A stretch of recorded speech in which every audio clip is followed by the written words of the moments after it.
Something is expensive, you should pay a lot of money, okay? You add IN in the beginning, it gets negative. Well,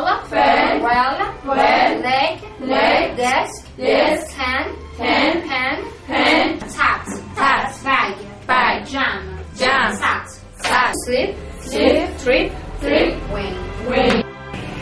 بنیاد امید مهر در سال 1382 با گرفتن مجوز رسمی از مراجع قانونی شروع به کار کرد. گروه هدف ما دخترانی هستند که آسیب‌های اجتماعی آزار دیدند، نظیر آزارهای جنسی، جسمی، عاطفی و همچنین کسانی که مورد بیمهری در خانواده واقع شدند و نیازهای عاطفی آنها درون خانواده برآورده نمیشه. ما سعی بر این داریم که به دو جنبه آموزشی و پرورشی در بنیاد امید مهر پرداخته شود. دخترانی که از کانونهای متلاشی به ما مراجعه میکنند عمدتاً آزار دیده هستند، عمدتاً آسیب دیده هستند. به همین جهت ابتدا کار پرورشی روی اون عزیزان شروع میشه و یواش یواش که پذیرای آموزش میشن ما آموزش‌های حرفه‌ای رو بهشون یاد میدیم. مهارت‌جویای ما وقتی که به ما مراجعه میکنن تحت آموزش‌های نظیر کامپیوتر، زبان، تایپ و حسابداری قرار میگیرن. این در بخش آموزش رسمی ما میشه. در بخش آموزش غیر رسمی ما کلاس‌هایی داریم نظیر کلاس‌های خلاقیت، مهارت‌های زندگی که یاد میگیرن شیوه برخورد و ارتباط رو با جامعه بیرون و جامعه درون خانواده. در بخش‌های دیگر مثل کلاس‌های عرفان داریم، کلاس‌های تحلیل فیلم داریم، نقاشی داریم و سعی میکنیم که بیشتر با اونچه که خودشون علاقه نشون میدن اونها رو وارد یک سیستم آموزشی درمانی بکنیم.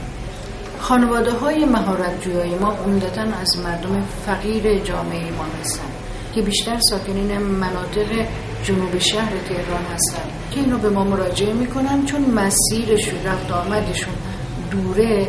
معمولا خانواده ها ابراز میکنن که ما نمیتونیم کرایه رفت آمد اینها رو بدیم که خود بنیاد حتی هزینه رفت آمد این بچه ها رو به مرکز و منازلشون پرداخت میکنه. ما برای توانمند کردن این عزیزان به این نتیجه رسیدیم که صرف آموزش های رسمی و غیر رسمی پرورشی لازمه که کارگاه‌های آموزشی داشته باشیم، مثلا زن و خشونت خانواده، زن و اقتصاد، زن و قوانین مدنی، زن و ازدواج. بیشتر حول مسائل جنسیتی حرکت میکنیم چرا که میدونیم این آموزش‌ها هیچگاه در خانواده به این عزیزان داده نشده است. به نظر من اصلا دختر اشتباه نکردش، این دختر واقعا حق داشتش این کار کنه، چون پدر مادرش فکر کردم محبت فقط ظاهریه و یه با گردنبند نمیدونم با فقط مادیات میتونم محبت کنن، محبت مصنوعی و یه خوش خالی.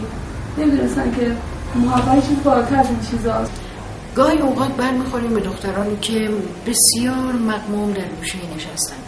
وقتی که مراجعه میشه مددکار صحبت میکنه میبینیم که با یک درگیری بسیار کوچکی در اون خانواده به هم ریخته است.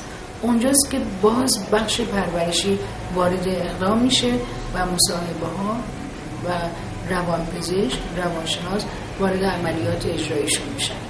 ما امیدواریم که بتونیم این دختران رو از این همه خشونتی که در جامعه بهشون روا شده دور بکنیم و فقط میتونیم با توانمند کردن این دختران، چه در جهت اقتصادی، چه در جهت آموزشی و چه در جهت پرورشی. مهارتجویان ما پس از دوره‌هایی که در مرکز یا خارج مرکز میبینن جذب بازار کار میشن.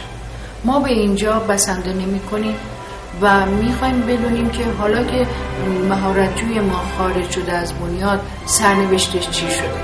اینه که یک بخشی رو به مدت 6 ماه مددکاران اجتماعی ما دختر رو دنبال میکنن وضعیتش رو. مهارتجوی ما بازدید منزل میشه، به محل کارش مراجعه میکنن، ولی خیلی غیر محسوس، یعنی اصلا کسی نمیدونه که این مددکار ماست، وارد محیط کار شده، در قالب دوست همینطور کنترل میشه تا یک وضعیت پایداری رو پیدا بکنه. و هرگاه هم بهشون گفتیم که هرگاه در زندگی به مشکلی برخوردن مثل همیشه آغوش امید مهر به روی این عزیزان باز است.